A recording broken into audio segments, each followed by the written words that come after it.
सच्चे पातशाह महाराज जी दी परम पावन पवित्र हजूरी अंदर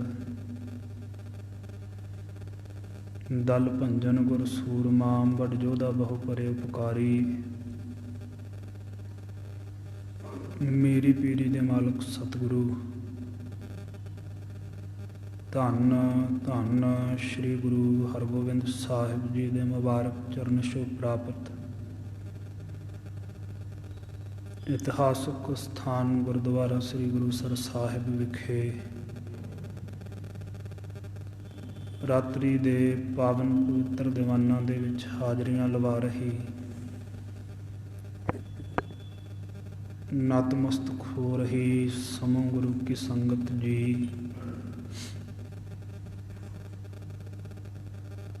आओ सब तो पहला गुरु की बख्शिश गुरफतेह विच सांझ पाओ, रसना सफलाओ, बुलंद आवाज विच बुलाओ जी। वाहिगुरु जी का खालसा वाहिगुरु जी की फतेह। गरीब नवाज दी मेहर सदका वडभागी जियां ने शामां तो सतगुरां दे दर्शन गुरबाणी दे रस भुन्ने शब्दां दे कीर्तन सोदार श्री रहरास साहिब जी के जाप श्री मुखवात श्रवण करके लाभ खटिया लाहा प्राप्त किया है। चल रही गुर इतिहास दी लड़ीवार कथा विचार दा समय सो आओ कुछ समय वास्ते गरीब नवाज सतगुरां दे पावन इतिहास दी कथा नूं मन दीआं चित विरतियां दी एकाग्रता ते सुरत दी इक रसता दे नाल जुड़ के श्रवण करन दी कोशिश करिए तां जो इस समा सफल हो सके, पूरा पूरा लाभ सुख प्राप्त हो सके। लड़ी जोड़न दे लई कल वाला प्रसंग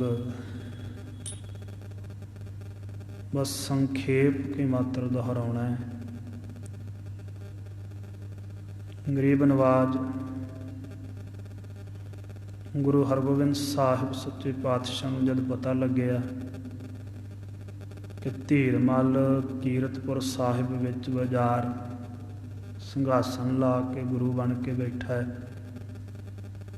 सच्चे पातशाह ने सिख सेवकां नूं हुक्म कर दिता कि सवेर दा समां ते जिहड़ा बतीत होणिया सी हो गया। सवेर दे सवा पैर इसने ये अडंबर रचाया। जे हुण शामां दे समय भी उवें बैठे इस नूं पकड़ के खड़ा कर देना संगत विचों, इस दा निरादर करना, इस नूं धक्के मार के बाहर कढ़ना ते कीरतपुर साहिब नगर दे विचों भी बाहर दा रस्ता विखा देना। दोपहरा बतीत होया,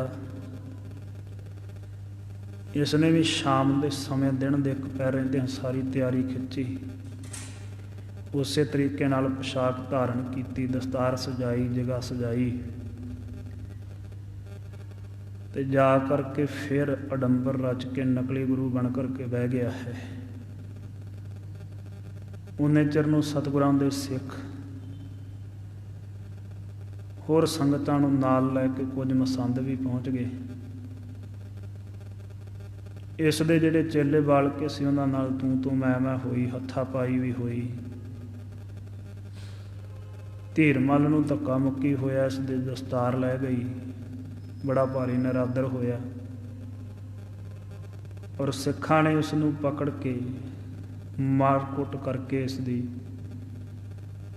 ਇਸ ਨੂੰ ਸਖਤ ਸ਼ਬਦਾਂ ਵਿੱਚ ਚੇਤਾਵਨੀ ਦੇ ਕੇ ਕਿਹਾ ਕਿ ਜੇ ਹੁਣ ਤੂੰ ਇਹ ਪਖੰਡ ਰਚਾਇਆ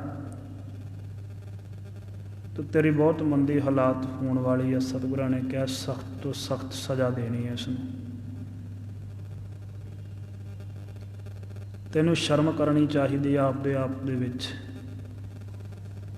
ਗੁਰੂ ਹਰਗੋਬਿੰਦ ਸਾਹਿਬ ਸੱਚੇ ਪਾਤਸ਼ਾਹ ਦੇ ਹੁੰਦਿਆਂ ਤੂੰ ਇਹ ਜੁਰਤ ਕੀਤੀ ਗੁਰਤਾ ਗੱਦੀ ਦਾ ਅਡੰਬਰ ਰਚਾਉਣ ਦੀ, ਗੁਰੂ ਬਣਨ ਦੀ।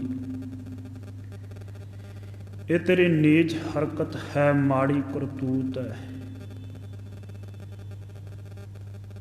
ਇਸ ਕਰਕੇ ਅਸੀਂ ਤੈਨੂੰ ਇਹ ਸਜ਼ਾ ਦੇ ਕੇ ਛੱਡਦੇ ਹਾਂ। ਹੁਣ ਤੂੰ ਵਾਪਸ ਨਹੀਂ ਮੁੜਨਾ ਕੀਰਤਪੁਰ ਸਾਹਿਬ ਨੂੰ। ਇੱਥੋਂ ਹੀ ਆਪਣਾ ਸਮਾਨ ਸਮੇਟ ਤੇ ਕਰਤਾਰਪੁਰ ਨਗਰ ਨੂੰ ਚਾਲੇ ਪਾ ਦੇ। ਇਸੇ ਗੱਲ ਦੇ ਵਿੱਚ ਤੇਰੀ ਭਲਾਈ ਹੈ, ਤੇਰਾ ਭਲਾ ਹੈ। ਬੜਾ ਦੁਖੀ ਹੋਇਆ। ਕੀਰਤਪੁਰ ਸਾਹਿਬ ਨਗਰ ਤੋਂ ਬਾਹਰ ਨਿਕਲਿਆ, ਉੱਥੇ ਹੀ ਆਪਣਾ ਘੋੜਾ ਮੰਗਵਾਇਆ, ਆਪਣਾ ਸਾਜੋ ਸਮਾਨ ਮੰਗਵਾਇਆ। ਝੂਰਦਾ ਹੋਇਆ ਕਿ ਮੈਂ ਤੇ ਸੰਗਤਾਂ ਦੇ ਉੱਪਰ ਪ੍ਰਭਾਵ ਪਾਉਣਾ ਚਾਹੁੰਦਾ ਸੀ ਵੀ ਮੈਂ ਗੁਰੂ ਹਾਂ। ਮੇਰੀ ਤੇ ਭਾਰੀ ਨਰਾਦਰੀ ਹੋ ਗਈ ਹੈ। ਮੈਨੂੰ ਜਿਹੜੇ ਪਹਿਲਾਂ ਮੰਨਦੇ ਸੀ ਉਹ ਵੀ ਮੰਨਣੋਂ ਹਟ ਜਾਣਗੇ। ਮੈਂ ਆਪਣੀ ਮਾਤਾ ਦੇ ਕਹਿਣ ਤੇ ਇੱਥੇ ਆ ਤੇ ਗਿਆ, ਪਰ ਮੈਨੂੰ ਪ੍ਰਾਪਤ ਕੁਝ ਵੀ ਨਹੀਂ ਹੋਇਆ ਨਰਾਦਰ ਤੋਂ ਇਲਾਵਾ। ਝੂਰਦਾ ਹੋਇਆ ਵਾਪਸ ਪਰਤ ਗਿਆ। ਸਿਆਣੇ ਸਿੱਖ ਆਪਸਰੀ ਵਿੱਚ ਵਿਚਾਰ ਕਰਦੇ ਆ ਵੀ ਇਸ ਨੇ ਮਾੜੀ ਹਰਕਤ ਕੀਤੀ ਹੈ। ਸਤਿਗੁਰਾਂ ਦੇ ਸਨਮੁਖ ਇਸ ਤਰੀਕੇ ਦਾ ਫਰੇਬ ਇਸ ਦੇ ਲਈ ਯੋਗ ਨਹੀਂ ਸੀ। ਕਿੱਡੀ ਵੱਡੀ ਪਦਵੀ ਸੀ ਇਸ ਦੇ ਪਾਸ। ਗੁਰੂ ਹਰਗੋਬਿੰਦ ਸਾਹਿਬ ਜੀ ਦਾ ਪੋਤਰਾ ਸੀ।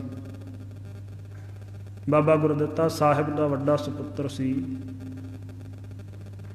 ਗੁਰੂ ਹਰਿਰਾਏ ਸਾਹਿਬ ਸੱਚੇ ਪਾਤਸ਼ਾਹ ਨੂੰ ਗੁਰਤਾ ਗੱਦੀ ਪ੍ਰਾਪਤ ਹੋਣੀ ਉਹਨਾਂ ਦੇ ਵੱਡੇ ਭਰਾਤਾ ਸੀ। ਹੁਣ ਗੁਰੂ ਘਰ ਦੇ ਨਾਲੋਂ ਵਿਗੜ ਗਿਆ। ਇਹਦੇ ਨਾਲ ਗੁਰੂ ਘਰ ਨੇ ਮੇਲ ਮਿਲਾਪ ਹੀ ਨਹੀਂ ਰੱਖਣਾ। ਆਪਦਾ ਸਾਰਾ ਮਾਣ ਸਤਿਕਾਰ ਮਿੱਟੀ ਕਰਵਾ ਬੈਠਾ ਹੈ, ਖਤਮ ਕਰਵਾ ਬੈਠਾ ਹੈ। ਇਤਿਆਦਕ ਹੋਰ ਵੀ ਬਹੁਤ ਸਾਰੀਆਂ ਗੱਲਾਂ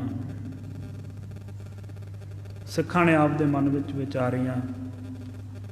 ਇੱਧਰ ਗੁਰਸਿੱਖ ਸੰਗਤਾਂ ਹੋਲੀ ਦਾ ਤਿਉਹਾਰ ਸਤਿਗੁਰਾਂ ਦੇ ਸਨਮੁਖ ਇਉਂ ਪ੍ਰੇਮ ਦੇ ਨਾਲ ਮਨਾਇਆ ਗੁਰਮਤਿ ਦੇ ਮੁਤਾਬਕ। ਇਹ ਇੱਥੋਂ ਤੱਕ ਆਪਾਂ ਕੱਲ੍ਹ ਸਾਰਾ ਪ੍ਰਸੰਗ ਸ਼੍ਰਵਣ ਕੀਤਾ ਸੀ। ਅੱਗੇ ਜਿਸ ਤਰੀਕੇ ਨਾਲ ਪਾਵਨ ਪਵਿੱਤਰ ਇਤਿਹਾਸ ਦੀ ਵਿਚਾਰ ਆ ਰਹੀ ਹੈ, ਆਓ ਸਾਵਧਾਨ ਹੋ ਕੇ ਸ਼੍ਰਵਣ ਕਰੀਏ, ਲਾਭ ਪ੍ਰਾਪਤ ਕਰੀਏ ਜੀ। ਸਤਨਾਮ ਸ੍ਰੀ ਵਾਹਿਗੁਰੂ ਸਾਹਿਬ ਜੀ। ਗਾਵੈ ਸ਼ਬਦ ਮੋਦ ਬਹੁਪੋਦ। ਬਹੁਤ ਪ੍ਰਸੰਨ ਹੋ ਕਰਕੇ ਸਿੱਖ ਸੰਗਤਾਂ ਗੁਰਬਾਣੀ ਦੇ ਰਸ ਭਿੰਨੇ ਸ਼ਬਦਾਂ ਨੂੰ, ਕੀਰਤਨ ਨੂੰ ਬੜੀ ਪ੍ਰਸੰਨਤਾ ਦੇ ਨਾਲ, ਉਤਸ਼ਾਹ ਦੇ ਨਾਲ ਗਾਉਂਦੀਆਂ ਹਨ, ਗਾਇਨ ਕਰਦੀਆਂ ਹਨ ਔਰ ਪ੍ਰਸੰਨਤਾ ਦੇ ਨਾਲ ਸਭ ਦੇ ਜਿਹੜੇ ਚਿਹਰੇ ਆ ਖਿੜੇ ਹੋਏ ਆ ਜੀ। ਬਸਤ ਰੰਗ ਗੁਲਾਲ ਪਇਮੋਦ।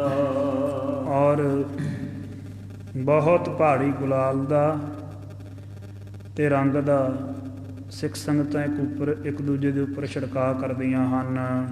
ਹਾਵ ਦਇਓਸ ਕੋ ਕੀਨ ਸਤਿਆਰੀ। ਇਸ ਤਰੀਕੇ ਦੇ ਨਾਲ ਹੋਲੀ ਦੇ ਦਿਨ ਦੀ ਸਾਰੀ ਤਿਆਰੀ ਕੀਤੀ। ਨਿਕਸਨ ਕੀਨਾ ਬਹਿਰ ਗੁਰ ਭਾਰੀ। ਗੁਰੂ ਹਰਗੋਬਿੰਦ ਸਾਹਿਬ ਸੱਚੇ ਪਾਤਸ਼ਾਹ ਮਹਾਰਾਜ ਵੀ ਬਾਹਰ ਨਿਕਲੇ ਹਨ ਜੀ। ਫਰਸ ਦਸਾਰ ਕਰਾਇਓ ਚਾਰੂ। ਬਹੁਤ ਭਾਰੀ ਖੁੱਲਾ ਗਰੀਬ ਨਵਾਜ ਸੱਚੇ ਪਾਤਸ਼ਾਹ ਨੇ ਫਰਸ਼ ਕਰਾਇਆ ਹੈ।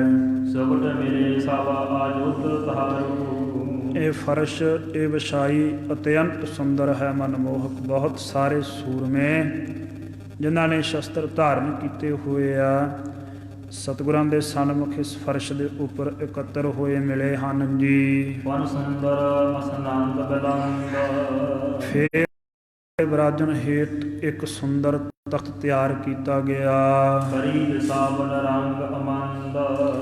ਔਰ ਇਸ ਦੇ ਉੱਪਰ ਸਫੇਦ ਰੰਗ ਦੀ ਬਹੁਤ ਭਾਰੀ ਬੜੀ ਸੁੰਦਰ ਜਿਹੜੀ ਵਿਛਾਈ ਹੈ ਉਹ ਕੀਤੀ ਹੈ। ਪੁਨ ਉਪਧਾਨ ਮਹਾਨੁ ਆਨਾ। ਫਿਰ ਕੁਝ ਰੰਗਦਾਰ ਵਿਛਾਈ ਕਰਕੇ ਸੋਹਣੇ ਸੁੰਦਰ ਤਰੀਕੇ ਦੇ ਨਾਲ ਇੱਕ ਸਿਰਹਾਣਾ ਲਿਆਂਦਾ ਗਿਆ ਹੈ, ਬੜਾ ਸੁੰਦਰ, ਗਿਰਦਾ ਬਸਤਰ ਬਰਨ ਬਰਨਾਨਾ। ਜਿਸ ਦੇ ਗਿਰਦ ਦੁਆਲੇ ਬਹੁਤ ਸੁੰਦਰ ਪ੍ਰਕਾਰ ਦੇ ਸ੍ਰੇਸ਼ਟ ਉੱਤਮ ਕਿਸਮ ਦੇ ਜਿਹੜੇ ਬਸਤਰ ਹੈ ਉਹ ਲਪੇਟੇ ਹੋਏ ਹੈ, ਇਸ ਦੇ ਉੱਪਰ ਛਾੜ ਚੜਾਏ ਹੋਏ ਹਨ ਜੀ। ਸਭਾ ਬਸਾਰ ਰਾਖ ਮੈਦਾਨਾ।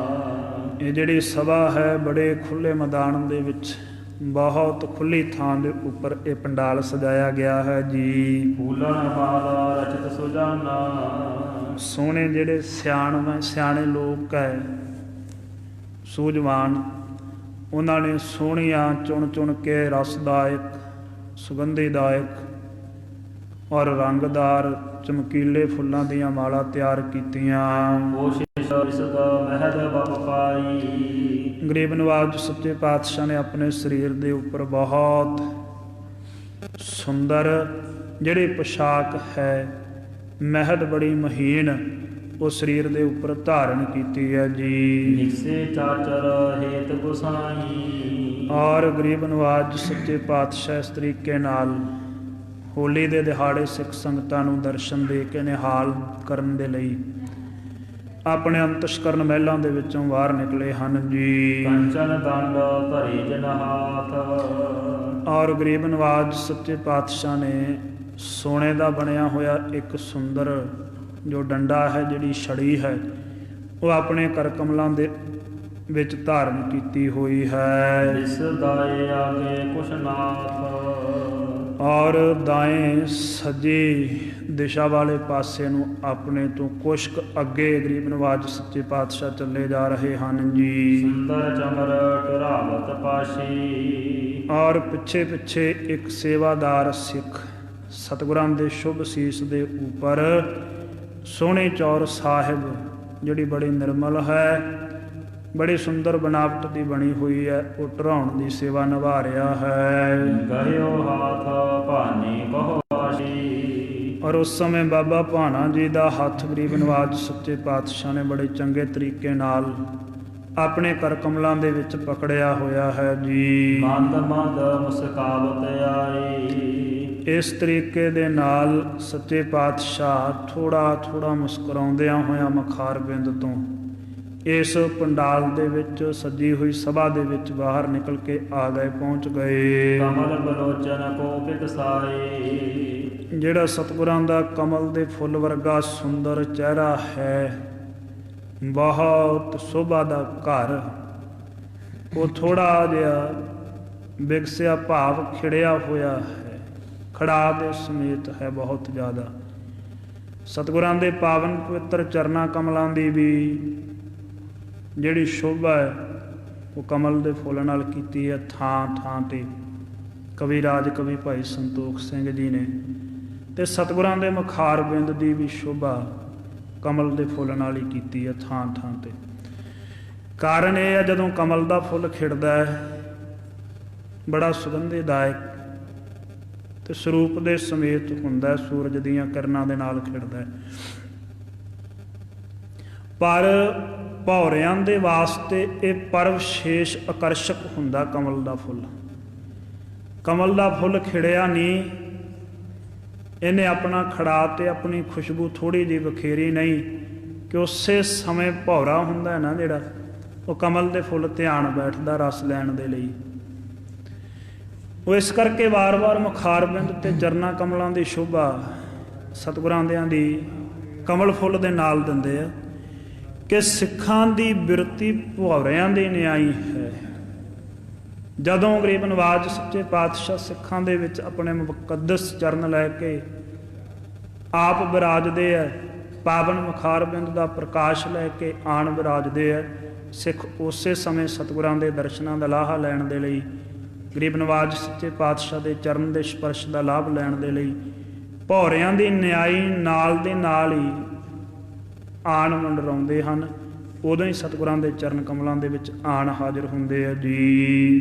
ਸਵਾ ਦਿਸ਼ਤਾ ਸਭਨ ਤੇ ਉੱਚੀ। ਔਰ ਸੱਚੇ ਪਾਤਸ਼ਾਹ ਗਰੀਬ ਨਵਾਜ ਜੀ ਦੀ ਕੱਦ ਕਾਠੀ ਐਸੀ ਹੈ, ਕਹਿੰਦੇ ਸਭ ਦੇ ਨਾਲੋਂ ਸਵਾ ਗਿੱਠ ਸਤਿਗੁਰੂ ਸੱਚੇ ਪਾਤਸ਼ਾਹ ਉੱਚੇ ਹਨ ਜੀ। ਬੋਲਤ ਤੇ ਪਤਾ ਦਸਨਾ ਦਤ ਸੂਚੀ। ਜਦੋਂ ਬਚਨ ਕਰਦੇ ਆ ਸੱਚੇ ਪਾਤਸ਼ਾਹ ਦੇ ਬਚਨ ਕਰਦੇ ਆ ਸਤਿਗੁਰਾਂ ਦੇ ਪਾਵਨ ਪਵਿੱਤਰ ਮੁਖਾਰ ਬਿੰਦ ਤੋਂ ਜਿਹੜੇ ਸੋਹਣੇ ਦੰਦ ਹੈ, ਮਨਮੋਹਕ ਸੁੰਦਰਤਾ ਦਾ ਘਰ, ਸੁੱਚੇ ਨਿਰਮਲ ਉਦੋਂ ਦਿਸਦੇ ਆ ਉਸੇ ਸਮੇਂ। ਭੋਜਨ ਜਾਨਾ ਸੁੰਦਾ ਪ੍ਰਚੰਡੇ। ਤੇ ਸਤਿਗੁਰਾਂ ਦੇ ਪਾਵਨ ਪਵਿੱਤਰ ਜਿਹੜੇ ਹਸਤ ਕਮਲ ਹੈ ਉਹ ਐਸੀ ਸੁੰਦਰਤਾ ਦਾ ਘਰ ਹੈ, ਮਜ਼ਬੂਤ ਹੈ, ਜਿਸ ਤਰੀਕੇ ਦੇ ਨਾਲ ਹਾਥੀ ਦੀ ਮਜ਼ਬੂਤ ਸੁੰਡ ਹੋਵੇ। ਜਿਨ ਤੇ ਖੰਡ ਖੰਡ ਰਿਪਦੰਡੇ। ਜਿਹੜੀਆਂ ਮਜ਼ਬੂਤ ਬਾਹਾਂ ਦੇ ਨਾਲ ਹਸਤ ਕਮਲਾਂ ਦੇ ਨਾਲ ਗਰੀਬ ਨਵਾਜ ਨੇ ਵੱਡੇ ਵੱਡੇ ਵੈਰੀਆਂ ਦੇ ਤਾਈਂ ਖੰਡ ਖੰਡ ਕਰ ਦਿੱਤਾ ਹੈ,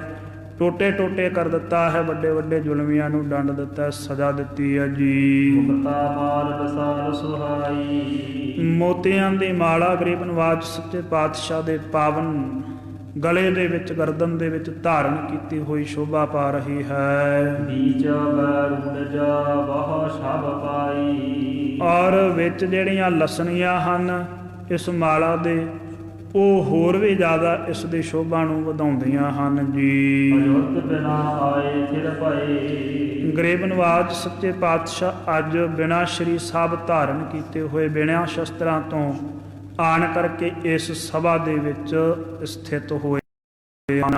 ਦਿਸਤੇ ਨਮਰੀ ਥਿਰ ਥੀਏ। ਚਾਰ ਸ਼ਫੇਰਿਆਂ ਤੋਂ ਸਨਿਮਰ ਹੋ ਕਰਕੇ ਸਾਰੇ ਸੰਗਤ ਸਤਿਗੁਰਾਂ ਨੂੰ ਨਮਸਕਾਰ ਕਰਕੇ ਗਰੀਬ ਨਵਾਜ ਸੱਚੇ ਪਾਤਸ਼ਾਹ ਦੇ ਸਿੰਘਾਸਨ ਦੇ ਉਦਾਲੇ ਬਰਾਜ ਗਈ। ਸੋਨ ਸੋਨ ਸੁਧ ਸਿਖ ਬ੍ਰਿੰਦ ਮਸੰਬ। ਇਉਂ ਜਦੋਂ ਗਰੀਬ ਨਵਾਜ ਦੇ ਸਭਾ ਦੇ ਵਿੱਚ ਸਤ ਸੰਗਤ ਦੇ ਵਿੱਚ ਪੁੱਜਣ ਦੀ ਖਬਰ ਮਿਲੀ, ਸੁਣ ਸੁਣ ਕਰਕੇ ਬੇਸ਼ੁਮਾਰ ਸਿੱਖ ਸੰਗਤਾਂ, ਬਹੁਤ ਸਾਰੇ ਮਸੰਦ ਔਰ ਜਿਹੜੇ ਮੁਖੀ ਸਿੱਖ ਹਨ ਜੀ, ਆਏ ਧਰੇ ਬੋਰ ਬਲੰਦ। ਇਹ ਵੀ ਸਤ ਸੰਗਤ ਦੇ ਵਿੱਚ ਆਏ।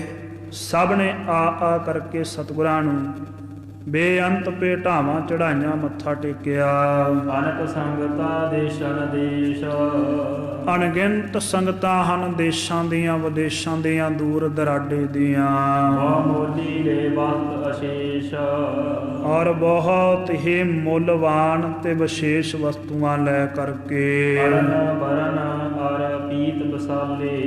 ਜਿਨ੍ਹਾਂ ਦੇ ਵਿੱਚੋਂ ਬੜੇ ਸੁੰਦਰ ਰੰਗਾਂ ਦੇ, ਪੀਲੇ ਇਤਿਆਦਿਕ, ਸਫੇਦ ਇਤਿਆਦਿਕ ਦੇ ਜਿਹੜੇ ਸੁੰਦਰ ਵਸਤਰ ਹਨ। ਕੇਤਕ ਪਿਚਕਾਰੀ ਜੁਤ ਚਾਲੇ। ਕਈ ਐਸੇ ਰੰਗ ਬਰੰਗੇ ਰੰਗ ਲੈ ਕਰਕੇ ਆਈਆਂ ਹਨ ਸਿੱਖ ਸੰਗਤਾਂ। ਕਈਆਂ ਨੇ ਆਪਣੇ ਹੱਥਾਂ ਦੇ ਵਿੱਚ ਪਿਚਕਾਰੀਆਂ ਪਕੜੀਆਂ ਹੋਈਆਂ ਜੀ। ਅਲਤਾ ਬ੍ਰਿੰਦ ਗੁਲਾਲ ਅੰਬੀਰ। ਬਹੁਤ ਸਾਰਾ ਗੁਲਾਬ ਅਤੇ ਬਹੁਤ ਸਾਰੀ ਸੁਗੰਧ, ਜਿਹੜੀ ਸੁਗੰਧਤ ਧੂੜ ਹੁੰਦੀ ਆ ਬਰੀਕ ਮਹੀਨ, ਇਹ ਵੀ ਲੈ ਕਰਕੇ ਪਹੁੰਚੀਆਂ ਸਿੱਖ ਸੰਗਤਾਂ। ਕਰ ਪਹੁੰਚਤਾ ਭੇ ਸਿੱਖ ਤੀਰ। ਇਸ ਤਰੀਕੇ ਦੇ ਨਾਲ ਸਿੱਖ ਸਤਿਗੁਰਾਂ ਦੇ ਪਾਸ ਪੁੱਜੇ ਹਨ। ਲਖਮੈ ਚਰਨ ਸਰੋਜਨ ਬੰਦਾ ਹੈ। ਪਹਿਲਾਂ ਜਿਹੜਾ ਸਿੱਖ ਆਉਂਦਾ ਹੈ ਸਭਾ ਵਿੱਚ, ਗਰੀਬ ਨਵਾਜ ਗੁਰੂ ਸਾਹਿਬ ਜੀ ਦੇ ਚਰਨ ਕਮਲਾਂ ਤੇ ਮੱਥਾ ਟੇਕਦਾ ਹੈ। ਆਗੇ ਧਰਿਆ ਕੋਰ ਬਦੰਦਾ ਹੈ। ਗਰੀਬ ਨਵਾਜ ਸੱਚੇ ਪਾਤਸ਼ਾਹ ਦੇ ਸਨਮੁਖ ਬਿਲੰਦ ਹੈ। ਬਹੁਤ ਸਾਰੀਆਂ ਭੇਟਾਵਾਂ ਰੱਖਦੀਆਂ ਸਿੱਖ ਸੰਗਤਾਂ। ਉਡਤ ਗੁਲਾਲ ਘਟਾ ਜਨ ਹੋਈ। ਗਰੀਬ ਨਵਾਜ ਸੱਚੇ ਪਾਤਸ਼ਾਹ ਦੇ ਸਨਮੁਖ ਇਸ ਤਰੀਕੇ ਨਾਲ ਗੁਲਾਲ ਉੱਡ ਰਿਹਾ ਹਵਾ ਵਿੱਚ, ਕਹਿੰਦੇ ਜਿਵੇਂ ਬੱਦਲ ਚੜ ਆਇਆ ਹੋਵੇ। ਰੰਗ ਬੂੰਦ ਬਰਖਤ ਹੈ ਸੋਈ। ਔਰ ਜਿਹੜਾ ਰੰਗ ਹੈ ਗਿਰਦਾ ਹੈ ਵਸਤਰਾਂ ਦੇ ਉੱਪਰ, ਇਉਂ ਲੱਗਦਾ ਜਿਵੇਂ ਉਹ ਪਾਣੀ ਦੀਆਂ ਬੂੰਦਾਂ ਡਿੱਗ ਰਹੀਆਂ ਹੋਣ ਜੀ। ਜਨ ਸਮਝਿਆ ਮੇਰੇ ਬੇਬਹੁ ਆਈ। ਜਾਂ ਇਸ ਤਰੀਕੇ ਦੇ ਨਾਲ ਸਮਝ ਲਵੋ ਐਸਾ ਰੰਗ ਹਵਾ ਦੇ ਵਿੱਚ ਵਿਖਰਿਆ ਕਿ ਜਿਵੇਂ ਸ਼ਾਮ ਦਾ ਸਮਾਂ ਹੋ ਜਾਂਦਾ ਨਾ, ਸੰਧਿਆ ਕਾਲ ਦਾ, ਅਰਨੋਦੇ ਦਾ, ਜਦੋਂ ਸੂਰਜ ਐਨ ਛਪਾ 'ਤੇ ਹੁੰਦਾ, ਕੈਸਾ ਸੁਨਹਿਰੀ ਜਿਹਾ ਕਲਰ, ਚਾਰ ਸ਼ਫੇਰੇ ਰੰਗ ਵਿਖਰ ਜਾਂਦਾ ਹੈ। ਇਸ ਤਰੀਕੇ ਦੇ ਨਾਲ ਉੱਥੇ ਰੰਗ ਵਿਖਰ ਗਿਆ ਹੈ। ਹਰ ਗੋਬਿੰਦ ਮੁਖ ਚੰਦ ਸੁਹਾਈ। ਔਰ ਇਸ ਰੰਗ ਦੇ ਵਿੱਚ ਗੁਰੂ ਹਰਗੋਬਿੰਦ ਸਾਹਿਬ ਸੱਚੇ ਪਾਤਸ਼ਾਹ ਜੀ ਦਾ ਪਾਵਨ ਮੁਖਾਰਬਿੰਦ ਚੰਦਰਮਾ ਦੀ ਨਿਆਈ ਖਿੜਿਆ ਹੋਇਆ ਸ਼ੋਭਾ ਪਾ ਰਿਹਾ ਹੈ ਜੀ। ਮਿਲਿਓ ਗੁਲਾਬ ਗੁਲਾਲ ਉਡੰਤਾ। ਔਰ ਉਸ ਪਾਵਨ ਕਲਰ ਦੇ ਵਿੱਚ, ਰੰਗ ਦੇ ਵਿੱਚ ਸਤਿਗੁਰਾਂ ਦਾ ਗੁਲਾਬੀ ਚਿਹਰਾ ਇਉਂ ਲੱਗਦਾ ਜਿਵੇਂ ਵਿੱਚ ਗੁਲਾਬ ਖਿੜਿਆ ਹੋਵੇ। ਖੇਲਤ ਹੋਰੀ ਸ੍ਰੀ ਜਗਤੰਤਾ। ਇਸ ਤਰੀਕੇ ਦੇ ਨਾਲ ਇਹ ਹੋਲੀ ਦਾ ਮੇਲਾ ਜਗਤ ਦੇ ਕੰਤ ਮਾਲਕ ਸਤਿਗੁਰੂ ਹਰਗੋਬਿੰਦ ਸਾਹਿਬ ਸੱਚੇ ਪਾਤਸ਼ਾਹ ਨੇ ਬਤੀਤ ਕੀਤਾ। ਛੁੜਤਾ ਅੰਬਰੀ ਨਾ ਮੂਠ ਬੜੇਰੀ। ਬਹੁਤ ਗੁਲਾਲ ਸਿੱਖਾਂ ਨੇ ਹਵਾ ਦੇ ਵਿੱਚ ਇੱਕ ਦੂਜੇ ਦੇ ਉੱਪਰ ਉਡਾਇਆ ਹੈ, ਮੁੱਠਾਂ ਭਰ ਭਰ ਕਰਕੇ। ਦੋਹੇ ਦਿਸ਼ ਹਵਾ ਕਰ ਹਿਲੋਗੇਰੀ। ਦੋ ਪਾਸਿਆਂ ਤੋਂ, ਦੋ ਭਾਗਾਂ ਦੇ ਵਿੱਚ ਇੱਕ ਦੂਜੇ ਨੂੰ ਵੰਡ ਕਰਕੇ ਸਿੱਖ ਸੂਰਮਿਆਂ ਨੇ ਇੱਕ ਦੂਜੇ ਦੇ ਉੱਪਰ ਰੰਗ ਪਾ ਕਰਕੇ ਖੁਸ਼ੀ ਜ਼ਾਹਰ ਕੀਤੀ। ਹੋਲੀ ਖੇਲਾ ਛੁਟਤਾ ਪਚਕਾਰੀ। ਇਸ ਤਰੀਕੇ ਦੇ ਨਾਲ ਇਹ ਤਿਉਹਾਰ ਮਨਾਇਆ, ਇੱਕ ਦੂਜੇ ਦੇ ਉੱਪਰ ਪਚਕਾਰੀਆਂ ਚਲਾ ਚਲਾ ਕਰਕੇ। ਭਰ ਭਰ ਮੂਠਾ ਸਮਾਹੇ ਡਾਰੀ। ਔਰ ਇੱਕ ਦੂਜੇ ਦੇ ਉੱਪਰ ਬੁੱਕਾਂ ਦੇ ਵਿੱਚ ਰੰਗ ਭਰ ਭਰ ਕੇ ਇੱਕ ਦੂਜੇ ਦੇ ਉੱਪਰ ਪਾ ਕਰਕੇ ਖੁਸ਼ੀ ਜ਼ਾਹਰ ਕੀਤੀ ਹੈ। ਬ੍ਰਿੰਦ ਮਸੰਦ ਸੰਗਤਾ ਸੰਗ। ਬਹੁਤ ਸਾਰੇ ਮਸੰਦ ਸੰਗਤਾਂ ਦੇ ਸਮੇਤ ਖੇਲਤ ਫਾਗ ਡਾਰ ਬਹੁ ਰੰਗ। ਬਹੁਤ ਇਸ ਤਿਉਹਾਰ ਨੂੰ ਖੁਸ਼ੀ ਨਾਲ ਮਨਾਉਂਦੇ ਆ, ਬਹੁਤ ਭਾਰੀ ਰੰਗ ਉਡਾ ਕਰਕੇ। ਦੇਖਤ ਸਭ ਮਨ ਮੁਦਤ ਵਿਸਾਲਾ। ਦੇਖ ਕਰਕੇ ਇਸ ਹਾਲਾਤ ਨੂੰ ਸਾਰੇ ਸਿੱਖ ਬਹੁਤ ਪ੍ਰਸੰਨ ਹੋਏ। ਪਰਿਓ ਬਦਨ ਪਰ ਜਮਿਉ ਗੁਲਾਲਾ। ਜਿਹੜਾ ਸਿੱਖਾਂ ਦੇ ਸਰੀਰ ਦੇ ਉੱਪਰ ਪਿਆ ਹੋਇਆ ਗੁਲਾਲ ਹੈ, ਬਹੁਤ ਭਾਰੀ ਸ਼ੋਭਾ ਦਿੰਦਾ ਹੈ। ਸਭ ਕੇ ਬਰਨ ਲਾਲ ਹੋਏ ਗਏ। ਐਸੀ ਪ੍ਰਸੰਨਤਾ ਦਿੰਦਾ ਹੈ, ਸਭ ਦੇ ਪ੍ਰਸੰਨਤਾ ਦੇ ਨਾਲ ਮੁਖ ਜਿਹੜੇ ਆ ਲਾਲ ਹੋ ਗਏ, ਗੁਲਾਲ ਦੇ ਨਾਲ ਵੀ ਤੇ ਪ੍ਰਸੰਨਤਾ ਦੇ ਨਾਲ ਵੀ। ਚਿਤਰਤਾ ਵਸਤਰ ਬਚਿਤਰਤਾ ਭਈ। ਜਿਹੜੇ ਰੰਗ ਬਰੰਗੇ ਵਸਤਰ ਸਨ ਉਹ ਵੀ ਬਚਿੱਤਰ ਰੰਗ ਦੇ ਹੋ ਗਏ। ਇੱਕ ਕੋਈ ਹੋਰ ਰੰਗ ਦਾ ਵਸਤਰ ਹੈ, ਉਸ ਦੇ ਉੱਪਰ ਹੋਰ ਰੰਗ ਦਾ ਛਿੜਕਾਅ ਹੋ ਜਾਂਦਾ ਹੈ ਹੋਲੀ ਦੇ ਸਮੇਂ। ਇਸ ਕਰਕੇ ਦੋ ਦੋ ਤਿੰਨ ਤਿੰਨ ਤਰੀਕਿਆਂ ਦੇ ਕਲਰ ਵਸਤਰਾਂ ਦੇ ਉੱਪਰ ਪਏ ਹੋਏ ਰੰਗ ਹੈ ਜਿਹੜੇ ਉਹ ਭਾਸਦੇ ਲੱਗਦਾ ਜਿਵੇਂ ਕਿਸੇ ਨੇ ਬਚਿੱਤਰ ਚਿੱਤਰਕਾਰੀ ਕੀਤੀ ਹੋਵੇ ਵਸਤਰਾਂ ਦੇ ਉੱਪਰ। ਇਸ ਤਰੀਕੇ ਦੇ ਉਸ ਸਮੇਂ ਦੇ ਸੁੰਦਰ ਮਨਮੋਹਕ ਦ੍ਰਿਸ਼ ਨਜ਼ਰ ਆਉਂਦੇ ਹਨ। ਇਮ ਸਤਿਗੁਰ ਬਹੁ ਕਰੇ ਵਿਲਾਸਾ। ਇਸ ਤਰੀਕੇ ਦੇ ਨਾਲ ਗਰੀਬ ਨਵਾਜ ਗੁਰੂ ਹਰਗੋਬਿੰਦ ਸਾਹਿਬ ਜੀ ਨੇ ਕੌਤਕ ਕੀਤੇ ਜੀ। ਸਿੱਖ ਮਸੰਦ ਮਿਲੇ ਗਣ ਦਾਸਾ।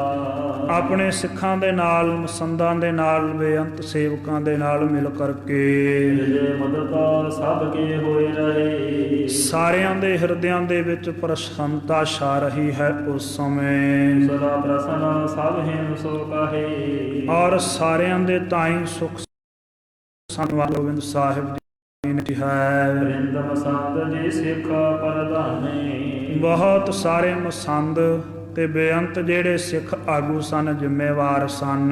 ਕਰ ਜੋਰ ਤਰਿ ਸ੍ਰੀ ਬਖਾਨੇ। ਸਭ ਨੇ ਹੱਥ ਜੋੜ ਜੋੜ ਕਰਕੇ ਆਪਣੀ ਕਲਿਆਣ, ਆਪਣੇ ਸੁੱਖ ਦੀ ਗੱਲ ਸਤਿਗੁਰਾਂ ਨੂੰ ਕਹੀ ਹੈ ਪੁੱਛਣ ਤੇ।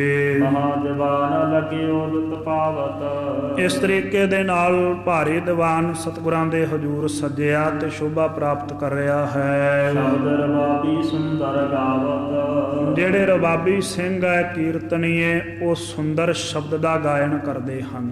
ਸਾਧ ਸੰਗਤ ਜੀ, ਇੱਥੇ ਕਈ ਵਾਰੀ ਤਰਕ ਪੈਦਾ ਹੋ ਜਾਂਦੀ ਹੈ, ਕਿਉਂਕਿ ਅੱਜ ਕੱਲ੍ਹ ਸਮਾਂ ਤਰਕ ਦਾ, ਨਾਸਤਕਵਾਦਤਾ ਦਾ।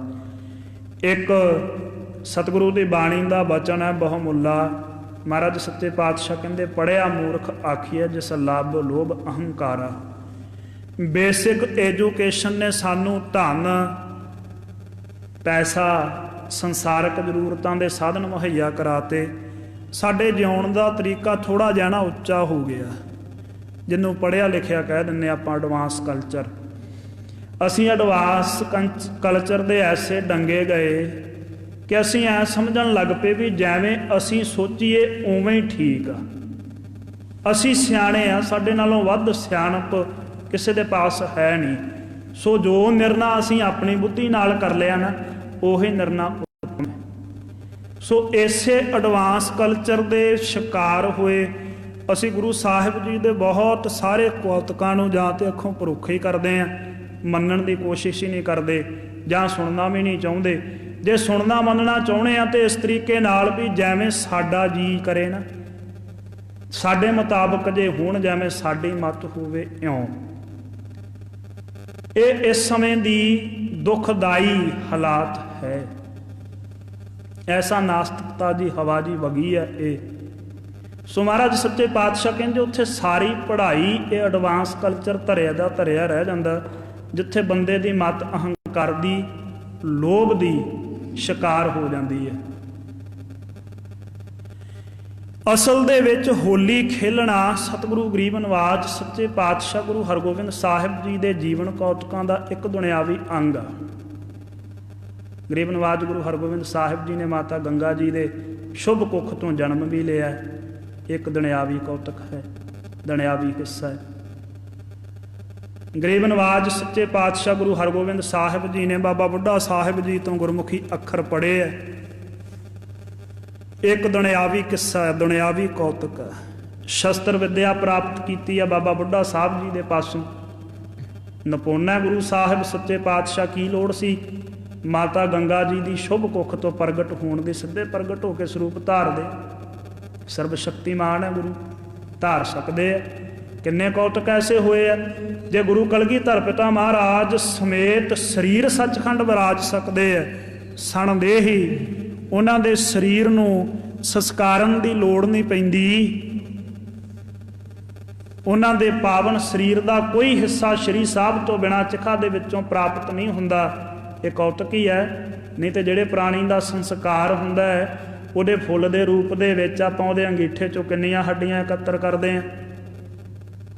ਗੁਰੂ ਕਲਗੀਧਰ ਪਿਤਾ ਮਹਾਰਾਜ ਜੀ ਦਾ ਅੰਗੀਠਾ ਫੋਲਿਆ ਗਿਆ, ਕੇਵਲ ਸ਼੍ਰੀ ਸਾਹਿਬ ਪ੍ਰਾਪਤ ਹੋਈ। ਜੇ ਏਡਾ ਵੱਡਾ ਕੌਤਕ ਰਚ ਸਕਦੇ ਸੀ ਗਰੀਬ ਨਿਵਾਜ, ਫਿਰ ਸਿੱਧੇ ਪ੍ਰਗਟ ਕਿਉਂ ਨਹੀਂ ਸੀ ਹੋ ਸਕਦੇ? ਹੋ ਸਕਦਾ ਸੀ ਸਭ ਕੁਝ, ਪਰ ਗਰੀਬ ਨਿਵਾਜ ਨੇ ਦੁਨੀਆ ਦੇ ਵਿੱਚ ਦੁਨੀਆ ਦੇ ਲੋਕਾਂ ਨੂੰ ਸੇਧ ਦੇਣ ਦੇ ਲਈ, ਸਮਝ ਦੇਣ ਦੇ ਲਈ ਮਨੁੱਖੀ ਸਰੀਰ ਧਾਰਿਆ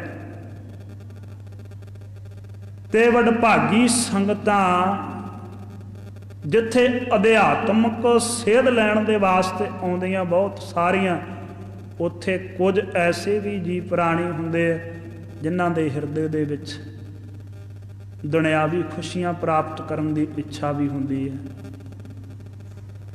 ਕੁਝ ਦੁਨਿਆਵੀ ਰਸਕਸ ਪ੍ਰਾਪਤ ਕਰਨ ਦੀ ਇੱਛਾ ਵੀ ਹੁੰਦੀ ਹੈ।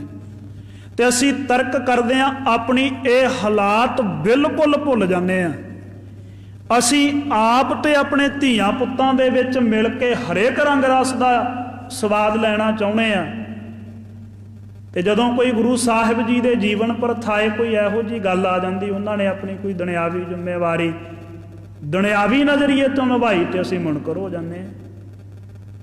ਫਿਰ ਅਸੀਂ ਤਰਕ ਖੜੀ ਕਰਦੇ ਹਾਂ ਵੀ ਕਿ ਸਾਡਾ ਗੁਰੂ ਹੈ। ਆ ਪਿਛਲੇ ਜਿਹੇ ਦਿਨੀ ਹੋਲੇ ਮਹੱਲੇ ਤੇ ਰੰਗ ਉੱਡਣ ਤੇ ਉਹ ਨਜਾਇਜ਼ ਰੌਲਾ ਪਿਆ ਵੀ ਇਹ ਤੇ ਗੁਰਮਤ ਨਹੀਂ ਜੀ, ਰੰਗ ਨਹੀਂ ਪਾਉਣਾ ਚਾਹੀਦਾ ਇੱਕ ਦੂਜੇ ਤੇ, ਐਵੇਂ ਨਹੀਂ ਹੋਣਾ ਚਾਹੀਦਾ, ਉਵੇਂ ਨਹੀਂ ਹੋਣਾ ਚਾਹੀਦਾ। ਹਾਂ ਠੀਕ ਹੈ, ਗੁਰਸੁਖ ਬਹੁਤਾ ਸੰਜਮ ਦੇ ਵਿੱਚ ਰਹਿੰਦਾ ਹੈ, ਉਹ ਗੱਲ ਵੱਖਰੀ ਹੈ। ਪਰ ਇਹ ਜੇ ਜਾਇਜ਼ ਨਹੀਂ ਰੰਗ ਪਾਉਣਾ ਤੇ ਉਸ ਰੰਗ ਪਾਉਣ ਤੇ ਰੌਲਾ ਪਾਉਣਾ ਵੀ ਜਾਇਜ਼ ਨਹੀਂ। ਰੌਲਾ ਪਾਉਣਾ ਕਿੰਨਾ ਕੁ ਜਾਇਜ਼ ਹੋਇਆ? ਝਗੜਾ ਖੜਾ ਕਰਨਾ ਕਿੰਨਾ ਕੁ ਜਾਇਜ਼ ਹੋ ਗਿਆ? ਜੇ ਰੰਗ ਪਾਉਣਾ ਜਾਇਜ਼ ਨਹੀਂ ਤੇ ਝਗੜਾ ਖੜਾ ਕਰਨਾ ਵੀ ਤੇ ਜਾਇਜ਼ ਨਹੀਂ। ਇਹ ਸਾਡੇ ਸਤਿਗੁਰੂ ਨੇ ਸਾਨੂੰ ਜਾਇਜ਼ ਕਿਹਾ। ਸੋ ਕੁਝ ਇਹ ਵਿਚਾਰਾਂ ਇਹੋ ਜਿਹੀਆਂ ਜਿਹੜੀਆਂ ਤੇ ਅਸੀਂ ਨਜਾਇਜ਼ ਹੀ ਝਗੜੇ ਖੜੇ ਕੀਤੇ। ਗਰੀਬ ਨਿਵਾਜ ਗੁਰੂ ਹਰਗੋਬਿੰਦ ਸਾਹਿਬ ਸੱਚੇ ਪਾਤਸ਼ਾਹ ਦੇ ਗ੍ਰਹਿ 6 ਸੰਤਾਨਾਂ ਨੇ ਜਨਮ ਲਿਆ। ਉਹਨਾਂ ਦੇ ਸਾਰੇ ਕਾਰ ਵਿਹਾਰ ਜਿਹੜੇ ਸੰਸਾਰਕ ਨਜ਼ਰੀਏ ਤੋਂ ਸਨ, ਉਸ ਸੰਸਾਰਕ ਮਰਿਆਦਾ ਦੇ ਮੁਤਾਬਕ ਹੀ ਨਿਭਾਏ ਸੱਚੇ ਪਾਤਸ਼ਾਹ ਨੇ। ਨਾਲੇ ਦੂਜੀ ਗੱਲ ਇਹ ਹੈ ਵੀ ਅਧਿਆਤਮੀ ਲੋਕ, ਮੈਂ ਅੱਗੇ ਵੀ ਇੱਕ ਦਿਨ ਬੇਨਤੀ ਕੀਤੀ ਸੀ, ਗਰੀਬ ਨਿਵਾਜ ਸੱਚੇ ਪਾਤਸ਼ਾਹ ਨੇ ਥਾਂ ਥਾਂ ਤੇ ਕਿਹਾ ਵੀ ਪਰਮੇਸ਼ਰ ਦਾ ਸਿਮਰਨ ਕਰ, ਭਜਨ ਕਰ, ਤੇ ਜ਼ਰੂਰੀ ਨਹੀਂ ਵੀ ਸਭ ਕੁਝ ਹੀ ਤਿਆਗ ਦੇ। ਮਹਾਰਾਜ ਕਹਿੰਦੇ ਨਹੀਂ ਜਿਹ ਪ੍ਰਸਾਦ ਸੁਗੰਧਤ ਤਨ ਲਾਵ ਹੈ ਤਿਹ ਸਿਮਰਤ ਪਰਮਗਤ ਪਾਵ ਹੈ। ਜਿਹਦੀ ਕਿਰਪਾ ਦੇ ਨਾਲ ਸੋਹਣੀਆਂ ਸੋਹਣੀਆਂ ਸੁਗੰਧੀਆਂ ਸਰੀਰ ਤੇ ਛਿੜਕਦਾ ਹੈ, ਉਹਨੂੰ ਜਪਿਆ ਵੀ ਕਰ, ਤੇਰੀ ਮੁਕਤੀ ਹੋ ਜਾਏਗੀ। ਇਹ ਸੁਗੰਧੀਆਂ ਦੇ ਸੁੱਖ ਦੇ ਨਾਲ ਨਾਲ ਪਰਲੋਕ ਦੇ ਵਿੱਚ ਵੀ ਮੁਕਤੀ ਦਾ ਭੋਗ ਭੋਗੇਗਾ। ਜਿਹ ਪ੍ਰਸਾਦ ਸ਼ਕਤੀ ਅੰਮ੍ਰਿਤ ਖਾਹੇ ਤਿਹ ਠਾਕੁਰ ਕੋ ਰਖ ਮਨ ਵਾਹੇ। ਕਿਹਾ ਨਹੀਂ ਗਰੀਬ ਨਵਾਜ ਨੇ, ਖਾ 36 ਪ੍ਰਕਾਰ ਦਾ ਭੋਜਨ, ਕਿਹਨੇ ਤੇਰਾ ਹੱਥ ਫੜਿਆ। ਜ਼ਰੂਰੀ ਤਾਂ ਨਹੀਂ ਵੀ ਇਕੱਲਾ ਦਾਲਾ ਪ੍ਰਸ਼ਾਦਾ ਹੀ ਛਕਣਾ, ਜੇ ਸਮਰੱਥ ਹੈ ਖਾ 36 ਪ੍ਰਕਾਰ ਦਾ ਭੋਜਨ ਵੀ, ਭੋਗ ਰਸ ਲੈ, ਸਵਾਦ ਲੈ, ਪਰ ਜੇ ਨਾਲ ਨਾਲ ਰੱਬ ਦਾ ਨਾਮ ਵੀ ਜਪੇ ਤੇ ਤੇਰੀ ਪਰਲੋਕ ਵੀ ਤੇਰਾ ਸਹੇਲਾ ਹੋ ਜਾਵੇ ਲੋਕ ਦੇ ਨਾਲ ਨਾਲ। ਜਿਹ ਪ੍ਰਸਾਦ ਪਾਟ ਪਟੰਬਰ ਹਢਾਵ ਹੈ ਤਿਹ ਸਿਮਰਤ ਪਰਮਗਤ ਪਾਵ ਹੈ। ਸੋਹਣੇ ਸੋਹਣੇ ਵਸਤਰ, ਪਟੰਬਰ ਨਾਮ ਹੁੰਦਾ ਬੇਅੰਤ ਪ੍ਰਕਾਰ ਦੇ ਪਾਟ ਵਸਤਰ, ਰੰਗ ਬਰੰਗੇ ਪਾ, ਜਿਹੇ ਜੀ ਸਮਰੱਥਾ ਪਾ ਸਕਦਾ ਹੈ। ਪਾ ਹੰਡਾ ਮਹਿੰਗੇ ਤੋਂ ਮਹਿੰਗਾ ਹੰਡਾ, ਪਰ ਨਾਲ ਨਾਲ ਰੱਬ ਦੇ ਗੁਣ ਵੀ ਗਾਈ, ਪ੍ਰਭੂ ਦੇ ਗੀਤ ਵੀ ਗਾਈ। ਇਹ ਸਫਲ ਹੋ ਜਾਣਗੇ, ਪਰਲੋਕ ਦਾ ਰਸਤਾ ਵੀ ਸਹੇਲਾ ਹੋ ਜਾਏਗਾ। ਸੋ ਕਦੇ ਕਦੇ ਅਧਿਆਤਮੀਆਂ ਦਾ ਵੀ ਦੁਨਿਆਵੀ ਰਸਾਂ ਨੂੰ ਮਾਨਣ ਦਾ ਜੀ ਕਰਦਾ ਹੈ, ਜਿਵੇਂ ਕਦੇ ਕਦੇ ਦੁਨਿਆਵੀਆਂ ਦਾ ਜੀ ਕਰਦਾ ਵੀ ਅਸੀਂ ਬਾਣੀ ਪੜ੍ਹੀਏ। ਜਿਵੇਂ ਕਦੇ ਕਦੇ ਸਾਲ 'ਚ ਮਹੀਨੇ ਵਸਿਆ ਸਾਡਾ ਜੀ ਕਰਦਾ ਨਾ ਵੀ ਅੱਜ ਹਰਿਮੰਦਰ ਸਾਹਿਬ ਇਸ਼ਨਾਨ ਕਰਕੇ ਆਈਏ, ਅੱਜ ਸੰਗਰਾਂਦ ਹੈ ਗੁਰੂ ਘਰ ਮੱਥਾ ਟੇਕ ਕੇ ਆਈਏ, ਅੱਜ ਗੁਰਪੁਰਬ ਹੈ ਆਪਾਂ ਸੁਖਮਣੀ ਸਾਹਿਬ ਪੜ੍ਹੀਏ। ਗੁਰੂ ਕਿੰਨੇ ਗੁਰਸਿੱਖ ਕਿੰਨੇ ਚਾਅ ਦੇ ਨਾਲ ਗੁਰੂ ਨਾਨਕ ਦੇਵ ਸਾਹਿਬ ਜੀ ਦੇ ਪ੍ਰਕਾਸ਼ ਪੁਰਬ ਨੂੰ ਸਮਰਪਿਤ ਸਹਿਜ ਪਾਠ ਦਾ ਭੋਗ ਪਾਉਂਦੇ। ਹਰ ਸਾਲ ਥੋੜ੍ਹੀ ਪਾਉਂਦੇ ਹੋ, ਸਾਲ 'ਚ ਇੱਕ ਵਾਰੀ ਪਾਉਂਦੇ। ਕਿੰਨੇ ਗੁਰੂ ਗੋਬਿੰਦ ਸਿੰਘ ਮਹਾਰਾਜ ਸੱਚੇ ਪਾਤਸ਼ਾਹ ਦੇ ਪ੍ਰਕਾਸ਼ ਪੁਰਬ ਨੂੰ ਸਮਰਪਿਤ ਹੋ ਕੇ ਸਹਿਜ ਪਾਠ ਦਾ ਭੋਗ ਪਾਉਂਦੇ। ਜਿਵੇਂ ਕਦੇ ਕਦੇ ਸਾਡਾ ਦੁਨਿਆਵੀਆਂ ਦਾ ਜੀ ਕਰਦਾ ਵੀ ਰੱਬ ਦਾ ਨਾਮ ਜਪੀਏ ਤੇ ਜਪੀ ਜਾਈਏ, ਪਰ ਕਦੇ ਕਦੇ ਕਰਦਾ, ਕਦੇ ਹੁਲਾਰਾ ਜਿਹਾ ਵੱਜਦਾ, ਫਿਰ ਉਹ ਦੁਨਿਆਵੀ ਰਸਾਂ ਕਸਾਂ ਦੇ ਵਿੱਚ ਖੁੰਝ ਜਾਂਦਾ। ਇਉਂ ਹੀ ਕਦੇ ਕਦੇ ਅਧਿਆਤਮੀਆਂ ਦਾ ਜੀ ਕਰਦਾ ਵੀ ਦੁਨੀਆ ਦਾ ਵੀ ਕੋਈ ਰੰਗ ਰਸ ਮਾਣੀਏ। ਹੁਣ ਉਹ ਕਦੇ ਕਦੇ ਥੋੜ੍ਹਾ ਜਿਹਾ ਰੰਗ ਰਸ ਮਾਣ ਕੇ ਫਿਰ ਉੱਥੇ ਹੀ ਆਣ ਖਲੋਂਦੇ ਆ, ਪਰਮੇਸ਼ਰ ਦੇ ਸਿਮਰਨ ਤੇ ਸੁਰਤ ਉਹਨਾਂ ਦੀ ਇਕਾਗਰ ਹੋ ਜਾਂਦੀ। ਸੋ ਇਸ ਕਰਕੇ ਕਦੇ ਵੀ ਨਹੀਂ ਮਨ ਵਿੱਚ ਲਿਆਉਣਾ ਵੀ ਜੇ ਗੁਰੂ ਸਾਹਿਬ ਜੀ ਨੇ ਹੋਲੀ ਮਨਾਈ, ਗੁਰੂ ਸਾਹਿਬ ਜੀ ਦੇ ਸਨਮੁਖ ਸਿੱਖਾਂ ਨੇ ਰੰਗ ਉਡਾਇਆ ਤੇ ਇਹ ਗੁਰਮਤ ਤੋਂ ਵਿਰੋਧ ਹੋ ਗਿਆ, ਮਨਮਤ ਹੋ ਗਈ। ਨਹੀਂ ਸਾਧ ਸੰਗਤ ਜੀ, ਇਹ ਮਨਮਤ ਨਹੀਂ ਹੈ, ਇਹ ਦੁਨਿਆਵੀ ਨਜ਼ਰੀਏ ਤੋਂ ਕੁਝ ਕਦੇ ਕਦੇ ਕੌਤਕ ਗਰੀਬ ਨਵਾਜ ਸਾਹਿਬ ਨੇ ਪ੍ਰਵਾਨ ਕੀਤੇ ਆ ਦੁਨਿਆਵੀ ਨਜ਼ਰੀਏ ਤੋਂ। ਔਰ ਕਈ ਸੰਗਤਾਂ ਤੇ ਆਉਂਦੀਆਂ ਹੀ ਇਸੇ ਮਨੋਰਥ ਨੂੰ ਸੀ। ਹੁਣ ਸਾਰਿਆਂ ਦੇ ਮਹਾਰਾਜ ਸੱਚੇ ਪਾਤਸ਼ਾਹ ਨੇ ਮਨੋਰਥ ਵੀ ਤੇ ਸਫਲ ਕਰਨੇ ਹੀ ਹੋਏ ਨਾ। ਸੋ ਇਸ ਕਰਕੇ ਆਉਂ ਗਰੀਬ ਨਵਾਜ ਸੱਚੇ ਪਾਤਸ਼ਾਹ ਦੇ ਸਨਮੁਖ ਇਹ ਰੰਗ ਲੱਗਿਆ ਹੋਇਆ। ਸਿੱਖ ਆਪਣੇ ਹਿਰਦੇ ਦੇ ਵਿੱਚ ਬਹੁਤ ਪ੍ਰਸੰਨ ਹੈ, ਬੜੇ ਉਤਸ਼ਾਹਤ ਹਨ। ਸਤਿਗੁਰੂ ਸੱਚੇ ਪਾਤਸ਼ਾਹ ਦਾ ਆਸ਼ੀਰਵਾਦ ਪ੍ਰਾਪਤ ਕਰਕੇ ਨਿਹਾਲ ਹੋ ਰਹੇ ਹਨ ਜੀ। ਗੁਰਸਿੱਖਾਂ ਕੋ ਮੇਲ ਸਹੇਲਾ, ਗੁਰਸਿੱਖਾਂ ਦਾ ਆਪਸਰੀ ਦੇ ਵਿੱਚ ਜਿਹੜਾ ਮੇਲ ਮਿਲਾਪ ਹੋ ਰਿਹਾ ਹੈ ਬਹੁਤ ਸਹੇਲਾ ਸੁਖਦਾਇਕ ਹੈ। ਦੋਹੇ ਲੋਕਾਂ ਕੋ ਜਹ ਮੁਦ ਮੇਲਾ, ਦੋਵਾਂ ਲੋਕਾਂ ਦਾ ਮਿਲਾਪ ਦਾ ਚਾਅ ਸਿੱਖਾਂ ਨੂੰ ਪ੍ਰਾਪਤ ਹੋ ਰਿਹਾ ਵੀ ਇੱਥੇ ਵੀ ਮਿਲ ਕੇ ਰਹੀਏ ਸਤ ਸੰਗਤ ਦੇ ਵਿੱਚ, ਆਪਸਰੀ ਦੇ ਵਿੱਚ, ਤੇ ਸੱਚਖੰਡ ਵਿੱਚ ਵੀ ਸਾਡਾ ਮਿਲਾਪ ਹੋਵੇ। ਦਰਸ਼ਨ ਦੇਖ ਦੇਖ ਬਲਿਹਾਰੀ, ਗਰੀਬ ਨਵਾਜ ਗੁਰੂ ਹਰਗੋਬਿੰਦ ਸਾਹਿਬ ਜੀ ਦੇ ਪਾਵਨ ਅਮੁੱਲਕ ਦਰਸ਼ਨ ਵੇਖ ਵੇਖ ਕੇ ਵਾਰਨੇ ਬਲਹਾਰਨੇ ਜਾ ਰਹੇ ਹਨ ਸਿੱਖ। ਅਦਬ ਪ੍ਰੇਮ ਤੇ ਸੁਖਦ ਉਦਾਰੀ, ਅਨੇਕ ਅਦਕ ਪ੍ਰੇਮ ਤੇ ਹਿਰਦੇ ਵਿੱਚ ਵਧਿਆ ਹੋਇਆ ਬੇਅੰਤ ਪ੍ਰੇਮ ਜੋ ਸਿੱਖਾਂ ਨੂੰ ਸੁਖ ਦੇ ਰਿਹਾ ਹੈ, ਉਦਾਰੀ ਬੇਅੰਤ ਸੁਖ ਦੀ ਪ੍ਰਾਪਤੀ ਕਰਾ ਰਿਹਾ ਹੈ ਜੀ। ਸਭਾ ਪਹਿਰਾ ਸਤਿਗੁਰ ਕਹਥੇ, ਉਸ ਜਗ੍ਹਾ ਤੇ ਗਰੀਬ ਨਵਾਜ ਸੱਚੇ ਪਾਤਸ਼ਾਹ ਨੇ ਸਵਾ ਪਹਿਰ ਬਤੀਤ ਕੀਤਾ। ਦਾਸਾਨੇ ਕੋ ਧਾਰਨ ਕਰੀ, ਆਪਣੇ ਅਨੇਕਾਂ ਸੇਵਕਾਂ ਨੂੰ ਸਿੱਖਾਂ ਨੂੰ ਗਰੀਬ ਨਵਾਜ ਸੱਚੇ ਪਾਤਸ਼ਾਹ ਨੇ ਨਿਹਾਲ ਕੀਤਾ ਹੈ। ਕਿਰਪਾ ਦ੍ਰਿਸ਼ਟ ਦਾਸਨ ਪਰ ਡਾਰਤ, ਕਿਰਪਾ ਦੀ ਦ੍ਰਿਸ਼ਟੀ ਆਪਣੇ ਸੇਵਕਾਂ ਦੇ ਉੱਪਰ ਪਾਈ। ਬਾਹਰ ਉਠਣ ਕੀ ਇੱਛਾ ਭਾਰਤ, ਫੇਰ ਸਵਾ ਪਹਿਰ ਤੋਂ ਬਾਅਦ ਸੱਚੇ ਪਾਤਸ਼ਾਹ ਨੇ ਇਸ ਸਿੰਘਾਸਨ ਨੂੰ ਤਿਆਗ ਕੇ ਇੱਥੋਂ ਉੱਠ ਕਰਕੇ ਸੰਗਤ ਵਿੱਚੋਂ ਜਾਣ ਦਾ ਸੰਕਲਪ ਧਾਰਿਆ। ਪੂਰ ਕਾਮਨਾ ਕਰ ਸਭ ਕੇਰੀ, ਸਾਰਿਆਂ ਦੇ ਹਿਰਦਿਆਂ ਦੀਆਂ ਕਾਮਨਾਵਾਂ ਇੱਛਾਵਾਂ ਪੂਰਨ ਕੀਤੀਆਂ। ਅੰਤਰ ਸਦਨਾ ਗਏ ਤਿਸ ਬੇਰੀ, ਇਉਂ ਫਿਰ ਸੱਚੇ ਪਾਤਸ਼ਾਹ ਆਪਣੀ ਖੇਡ ਇੱਥੋਂ ਸੰਕੋਚ ਕੇ ਅੰਤਸ਼ਕਰਨ ਮਹਿਲਾਂ ਵਿੱਚ ਪ੍ਰਵੇਸ਼ ਕਰ ਗਏ ਜੀ। ਦਰਸ਼ਨਾਰ ਕੋਸ਼ਿਸ਼ ਲਈ ਔਰ, ਸੱਚੇ ਪਾਤਸ਼ਾਹ ਨੇ ਇਸ਼ਨਾਨ ਕੀਤਾ, ਆਪਣੇ ਸਰੀਰ ਨੂੰ ਸੋਧਿਆ, ਸੁੱਚ ਪਵਿੱਤਰਤਾ ਧਾਰੀ ਔਰ ਹੋਰ ਪੋਸ਼ਾਕ ਧਾਰਨ ਕੀਤੀ ਹੈ। ਤਪੇ ਸੋਢੀ ਸਿਰਮਾਰ, ਔਰ ਇਉਂ ਆਪਣੇ ਆਸਨ ਤੇ ਸੁਭਾਇਮਾਨ ਹੋਏ ਸੋਢੀਆਂ ਦੇ ਸ਼੍ਰੋਮਣੀ ਗਰੀਬ ਨਵਾਜ ਸੱਚੇ ਪਾਤਸ਼ਾਹ ਗੁਰੂ ਹਰਗੋਬਿੰਦ ਸਾਹਿਬ ਜੀ। ਖਾਨ ਪਾਨ ਕਰਨ ਸਾ ਬਤਾਈ। ਭੋਜਨ ਪ੍ਰਸ਼ਾਦਾ ਛਕਿਆ ਗਰੀਬ ਨਵਾਜ ਸੱਚੇ ਪਾਤਸ਼ਾਹ ਨੇ ਇਹ ਰਾਤ ਬਤੀਤ ਕੀਤੀ ਹੈ। ਜਾਮ ਰਹੀ ਜਾਗੇ ਗੋਸਾਈ। ਜਦੋਂ ਇੱਕ ਪੈਰ ਰਾਤ ਬਾਕੀ ਰਹਿ ਗਈ ਸੱਚੇ ਪਾਤਸ਼ਾਹ ਸਾਵਧਾਨ ਹੋਏ।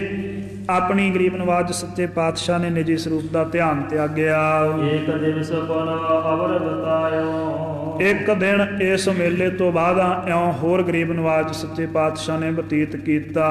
ਦਿੱਤੀ ਦੂਜ ਕੋ ਸਮੈ ਆਇਓ। ਔਰ ਇਉਂ ਦੂਜੀ ਥਿਤੀ ਦਾ ਦੂਜੀ ਤਰੀਕ ਦਾ ਦਿਨ ਜਿਹੜਾ ਹੈ ਸਮਾਂ ਜਿਹੜਾ ਹੈ ਆ ਗਿਆ ਹੈ। ਬੀਚ ਬਾਜ਼ਾਰ ਸਥੰਡਲ ਉੱਚੇ। ਕੀਰਤਪੁਰ ਸਾਹਿਬ ਬਾਜ਼ਾਰ ਦੇ ਵਿੱਚ ਇੱਕ ਉੱਚੇ ਥਾਂ ਦੇ ਉੱਪਰ ਰਜਹੁ ਫਰਸ਼ ਦੀਰਘ ਨਰ ਮੂਚੇ। ਗਰੀਬ ਨਵਾਜ ਨੇ ਹੁਕਮ ਕੀਤਾ ਕਿ ਬਹੁਤ ਸਾਰੇ ਮਨੁੱਖ ਮਿਲ ਕਰਕੇ ਇੱਕ ਸੋਹਣਾ ਸੁੰਦਰ ਫਰਸ਼ ਤਿਆਰ ਕਰੋ, ਬਹਿਣ ਬਰਾਜਣ ਯੋਗ ਜਗ੍ਹਾ ਜਿੱਥੇ ਸਿੱਖ ਸੰਗਤਾਂ ਵੀ ਵੱਡੀ ਗਿਣਤੀ ਵਿੱਚ ਬੈਠ ਸਕਣ। ਕਨਹੁ ਚਾਨਣੀ ਚਾਰਹੁ ਕੌਣ। ਔਰ ਇਸ ਥਾਂ ਦੇ ਚਾਰਾਂ ਪਾਸਿਆਂ ਤੇ ਕਾਇਨਾਤਾਂ ਚਾਂਦਨੀਆਂ ਜਿਹੜੀਆਂ ਹੈ ਉਹ ਤਾਣ ਦੇਣੀਆਂ। ਕਰੇ ਚੰਦੋਵਾ ਬਾਧਹੁ ਕੌਣ। ਔਰ ਉਹਨਾਂ ਚਾਨਣੀਆਂ ਦੇ ਹੇਠ ਇੱਕ ਸੋਹਣਾ ਸੁੰਦਰ ਚੰਦੋਵਾ ਜੋ ਹੈ ਤਾਣ ਕਰਕੇ ਉਹ ਚਲਾ ਦੇਣਾ ਹੈ ਛਤਰ। ਸਰਬ ਸਮਾਜ ਸੋ ਚਾਰ ਨਵੀਨਾ। ਔਰ ਜਿੰਨਾ ਵੀ ਸਮਾਨ ਹੈ ਇਸ ਵਿਛਾਈ ਦਾ ਸਾਰਾ ਸੁੰਦਰ ਤੇ ਨਵਾਂ ਹੀ ਇਸਤੇਮਾਲ ਕਰਨਾ ਹੈ। ਤਿਆਰੀ ਕਰੋ ਬਿਰਮਤਹੀਨਾ।